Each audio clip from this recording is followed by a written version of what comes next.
She texts the guy back, and your whole night is ruined.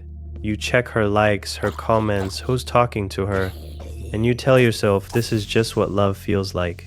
That if you didn't feel this way, it would mean you don't care. So you let it grow, you watch her phone, you ask who she was with, you go quiet when another guy's name comes up, and you call all of this love because that's the only word you have for it. Think about how it really plays out.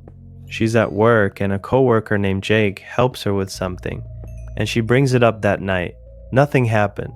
But now you're picturing Jake. What does he look like? Does she follow him online? You're checking. Your night is gone, spent on a guy you've never met. Over one sentence, she said without thinking twice. That's not love working. That's fear running the show.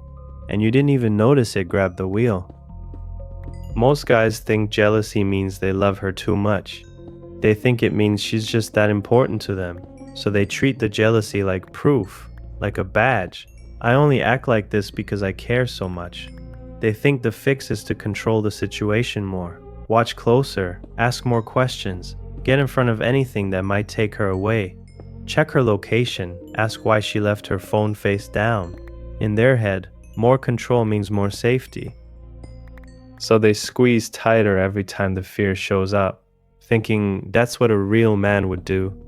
And for a while it feels like it's working, because she answers, she explains, she makes you feel better. So you learn the wrong lesson, squeeze, and you get relief. But that relief never lasts. It wears off in a day, sometimes in an hour, and then you need it again. Nobody tells you this part. Control doesn't fix the fear. It just feeds it for a minute. Love doesn't feel like your stomach dropping when she talks to someone else. Love feels calm. It feels like trust, not like guard duty. If jealousy was really about love, wouldn't the guys who love the hardest be the calmest, not the most on edge? Squeezing tighter doesn't make her want to stay. It makes her feel watched. It makes her feel like she's dating a guard, not a man. You're not protecting the relationship. You're slowly choking it, one question at a time, until she stops telling you things just to avoid the mood you'll be in after. Here's the real reason it happens. Jealousy isn't about her. It's about you. It shows up when some part of you believes you're not good enough to keep her. You see another guy talking to her and you think, what if he's better than me? That thought isn't about him. It's about the fear already sitting inside you before he even showed up. She didn't build that fear. She just walked past it and set it off. The fear was already loaded, waiting for a reason to go off. Take away every other guy in the world, and the fear would still be there, hunting for something else to land on. Maybe it lands on her going out with friends. Maybe it lands on her old photos. Maybe it lands on some guy who liked one of her posts 3 years ago. The target keeps changing. What stays the same? The fear underneath. Here's what it does to you if you let it run. You stop being able to enjoy the good moments, because part of you is always watching for the next threat. You're at dinner with her, but half your mind is on a text she got 20 minutes ago. You're lying next to her at night, going over a talk she had with some guy at a party, building a whole story with no proof behind it. You start checking things you know you shouldn't check, and you hate yourself a little each time, but you do it anyway. You're not living in the relationship anymore. You're living in your own head, guarding something that was never under attack. And the tired feeling that comes from that, the feeling of never fully relaxing around the person you're supposed to feel safest with, that's the real cost. Not her leaving. The fear itself, running non-stop, whether she ever does anything wrong or not. Picture this. You're at a party with her and she's laughing with a guy by the drinks. You don't know him. You don't know what he said, but your chest tightens and you start walking over. Not because anything is wrong, but because you need it to stop. You ask her, quiet but sharp, "Who was that?" She says, "Just a friend from school." And you nod, but you don't relax. You watch her the rest of the night. You count how many times she checks her phone. You leave early, and in the car you go quiet. And she asks what's wrong, and you say, "Nothing." That's not a guy problem. That's you, alone with a feeling you don't understand, pointing it at the nearest thing you can see. The guy by the drinks didn't do anything. He just happened to be standing there when the fear needed a target. Now picture the version most guys don't even notice. It's a Tuesday. Nothing happened at the party, nothing happened at work. She just takes longer than usual to text back, maybe 20 minutes instead of 5. You check the app, see she was active, and now your mind starts building a whole story out of nothing. Who was she talking to? Why didn't she answer you first? You type out a message, delete it, type it again softer, then send something like, "You good?" She answers, "Yeah, sorry, was in the shower." And that's the whole thing. But look at what happened in your head during those 20 minutes.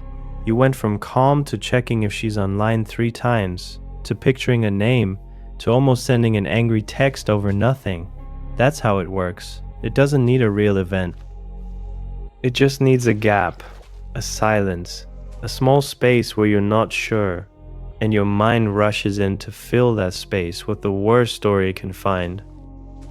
So here's what you actually do. First, when the feeling hits, stop and name it out loud, even just in your head. Say, "This is fear, not love." That one line breaks the spell for a second and gives you room to think instead of react. Second, don't act on it right away. Don't check the phone. Don't ask the question. Not yet. Give it 10 minutes. Most of the heat drops on its own once you stop feeding it with more checking.